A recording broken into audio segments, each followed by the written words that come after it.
안녕하십니까. 둔산동 Q&A 공부방 토마스입니다. 영혼에 대한 철학적 논점 이렇게 얘기하셨는데 이렇게 특별히 철학이라기보다는 어쨌든 가치관, 개념, 범주 다루는 문제, 범주의 문제입니다. 범주. 시점도 중요하지만 이 시점을 이렇게 평면적으로 이렇게 여러 가지 각도로 바라보는 것도 중요하지만 이거를 이만큼 크기로 보느냐, 이만큼 크기로 보느냐, 이만큼 크게 보느냐, 이것도 굉장히 중요한 문제인데 이게 범주의 문제입니다. 그래서 어떤 관점을 여러 가지 가지수로 봐야 되지만 이렇게 범위로도 판단을 해야 되거든요. 네. 자, 읽어보면 철학에 관심이 많은 사람입니다. 축하합니다. 사람이네요. 영원에 보는 모든 사람을 사랑하라 이렇게 나왔잖아요. 모든 사람을. 그렇다면 이 범주는 굉장히 크게 본 거예요. 모든 사람. 그러면 이건 뭐라고요? 사람이라는 걸 중심으로, 인간이라는 걸 중심으로 본 거예요. 그러면 사람이면 존중받을 만하다. 사람이면, 인간이면, 그러면 이거는 뭐라고요? 그냥 생명체면 존중받을 만하다. 이거와 맞먹는 거예요. 사람 다음에는 생명체겠죠. 그러니까 인간을 존중하라 이런 뜻이에요. 모든 사람을. 자, 어떤 명언을 보면 사랑하는 사람을 정하는 것은 매우 신중해야 된다. 그랬을 때 이런 걸 볼 때 이 명언은요. 여기 안에 사람이 여러 가지 사람들이 있는데 여기서 내가 사랑하는 사람을 할 때 관계를 깊이 맺을 때 굉장히 이거를 주의해라 이런 뜻이에요. 그랬을 때 여기서 사용하는 사랑이란 범주는 굉장히 큰 인류애라는 걸로 써 있으면 인류애 여기에서 사용되는 그 사랑이란 단어는 좀 좁게 개인적인 사랑, 개인적인 관계, 인간관계라는 걸 중심으로 해서 좁은 의미로 사랑을 사용한 거예요. 그렇기 때문에 이제 무슨 학문을 하든지 어떤 걸 하든지 이 단어나 용어를 사용할 때 항상 문과 개념으로 배울 때는 광의 의미, 넓은 의미, 협의의 의미, 좁은 의미를 배웁니다. 자, 그래서 어떤 학문을 배울 때 이런 의미, 이런 의미를 해서 요 제일 많이 겹치는 부분을 협의의 의미라고 하고 넓게 생각할 때는 이제 광의 의미로 해주면 굉장히 다양하게 적용을 시킨다는 것이죠.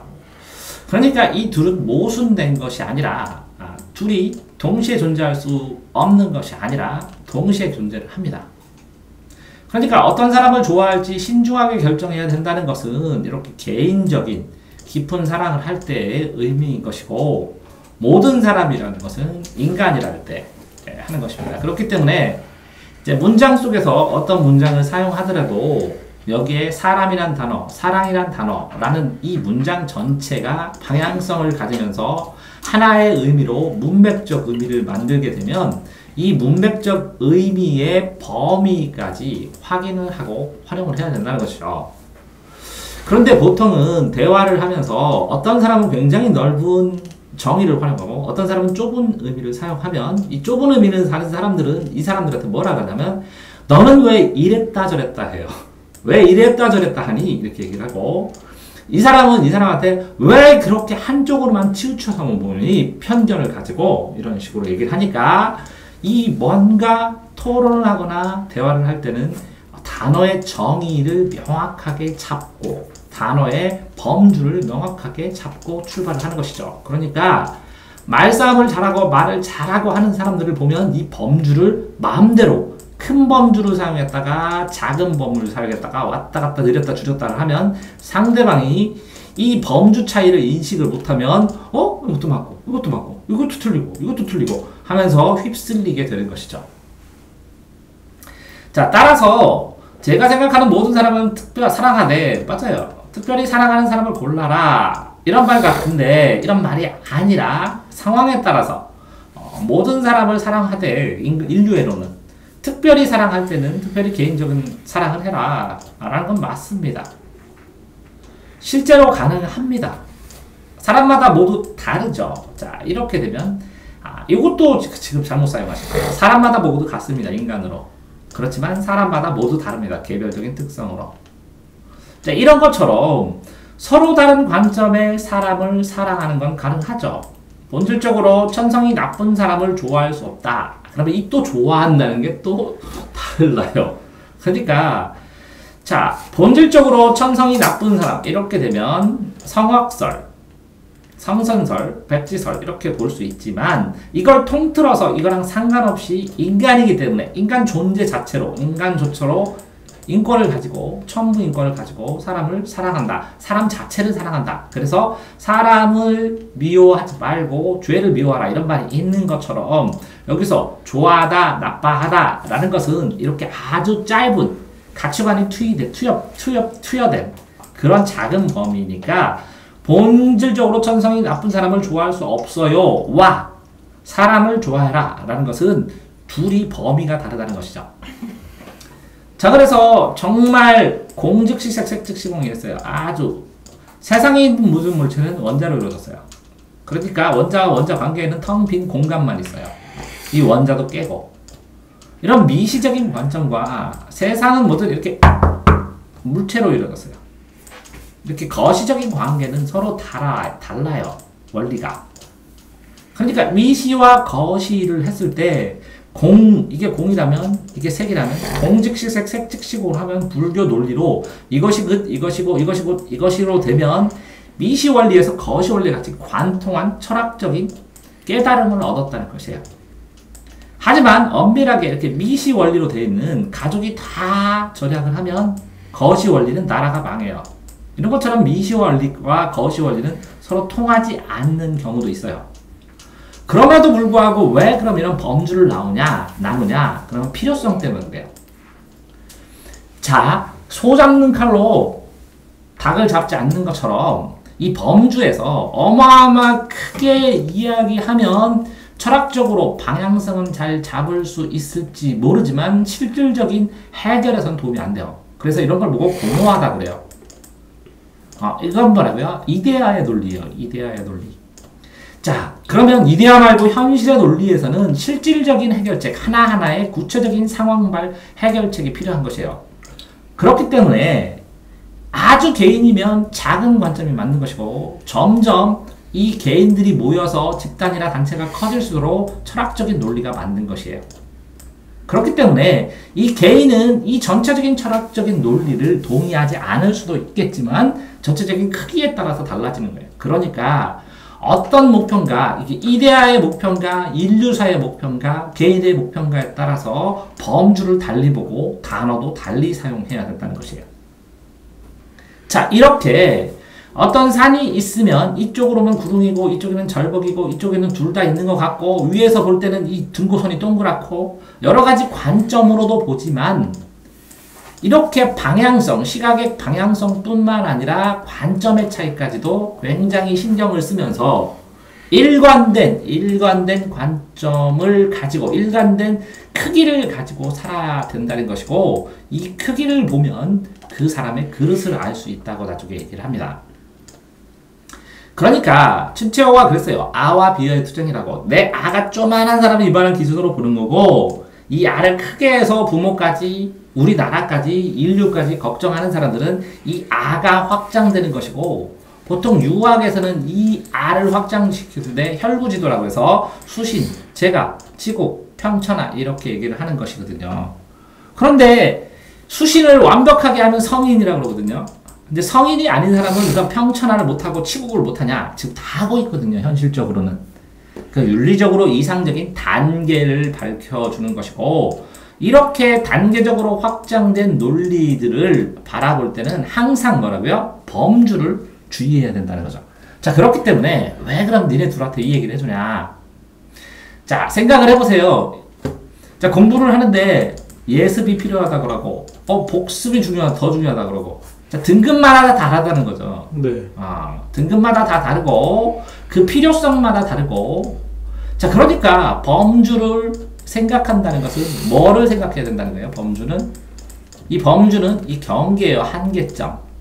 그러니까 이 한계가 있다는 것은 제약사항일 수도 있지만 더 명확하다는 것이고 그러면서 목표나 목적이 관역적이거든요. 눈목에 이 관역이 명확하다는 거예요. 그러니까 이 용어를 다룰 때 어떤 용어를 다루면 그 용어들을 정의를 보면 그러면 그 이론의 결론까지도 알 수 있어요. 왜? 이런 용어의 정의면 당연히 이런 결론이 돼야 되기 때문에 이 용어를 다르게 사용하잖아요. 그렇다 보면 결론이 당연히 달라요. 그래서 정치인들이 국민들이 원한대요. 그러면 이 국민이 시작에서부터 부인하고 내 아들이면 국민 맞잖아. 가족적으로 해결을 하면서 정치를 해요. 그런 것처럼 어떤 똑같은 단어라도 정의든 자유든 평등이든 어떤 단어든 단어의 범주와 단어의 활용, 단어의 출발을 명확하게 잡아야 되기 때문에 공자가 가장 먼저 무엇을 하시고 싶습니까? 그랬더니 정명론이라고 했어요. 정명론은 뭐냐? 이름, 명칭, 정의, 단어의 명칭, 명칭을 명확하게 하고 바로 세운다는 거예요. 자, 그러니까 결국은 단어입니다. 단어. 그래서 단어 분석 철학이 현대 철학의 어떻게 보면 최고봉일 수도 있는데 이렇게 철학적인 논점을 출발할 때는 뭐를 주의하셔야 된다고요? 엄청나게 이 단어의 개념, 단어의 범주, 단어에 대한 고민을 하셔야 됩니다. 그래서 이 단어에 대한 활용성을 알게 되면 단어와 단어를 연결한 문장을 만들 수 있고 문장은 한 가지 생각으로 완결된 생각은 크기를 가지면서 범주를 가지고 방향성을 보여주는 것이죠. 그런데 이 단어를 고민을 안 한 사람은 이 완결된 하나의 생각 다음에 문장을 만들면 이 두 개가 연결이 안 돼요. 왜? 범주를 잘못 사용하고 방향성을 잘못 잡고 이 범주, 크기가 커졌다 작았다 하는 일관성을 유지하실 수 없기 때문에 하나의 글을 쓰지 못한다는 것이죠. 결국은 어떤 글이든지 전부 다 문장을 요약하면 주제 문장이 되고 이 주자 문장을 요약하면 딱 한 단어가 나오거든요. 이 단어를 설명해 주는 게 글인 것 뿐입니다. 따라서 이 단어를 설명할 때 이 단어 주변에 있는 단어들로 만들어진 것들을 뭐라고 그래요? 이 단어를 설명하는 단어들을 사전이라고 하는 것이고 이 사전을 바라볼 때 항상 예시 문장을 보면서 이 단어의 범위, 이 단어 주변에 있는 단어들의 범위, 범주를 명확하게 생각하셔야 된다는 거예요. 알겠습니까? 네. 조금 수준 높은 설명이었는데 그러니까 이제 마무리 정리하면 첫 번째 어떤 사물이나 세상에 대한 관점이 생겨야 된다. 그래서 관점 훈련은 여러 가지로 시켰죠. 네. 두 번째 뭐가 필요하고요? 범주, 범위를 확정해야 된다는 거죠.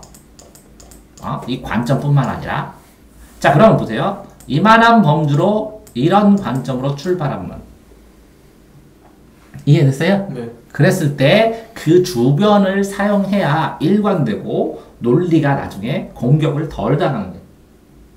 결국은 나중에는 그러면 논리 싸움을 해서 최종은 뭔지 아세요? 요 범주, 요 첫 번째 세웠던 이 범주가 맞느냐 틀리느냐 이거 싸움밖에 안 돼요.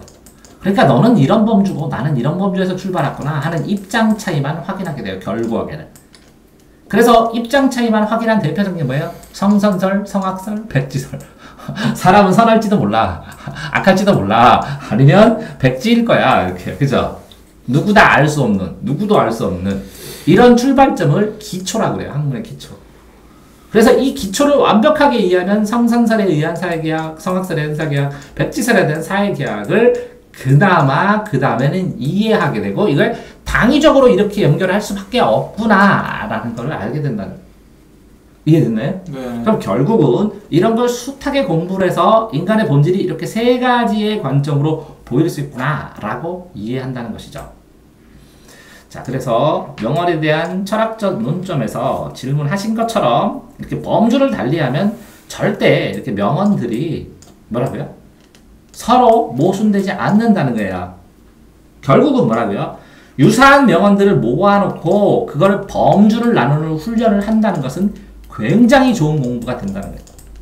사랑에 대한 명언을 다 모아놓고 그 범주들을 모아서 정리해서 글을 쓰게 되면 사랑에 대한 에세이가 되는 거예요.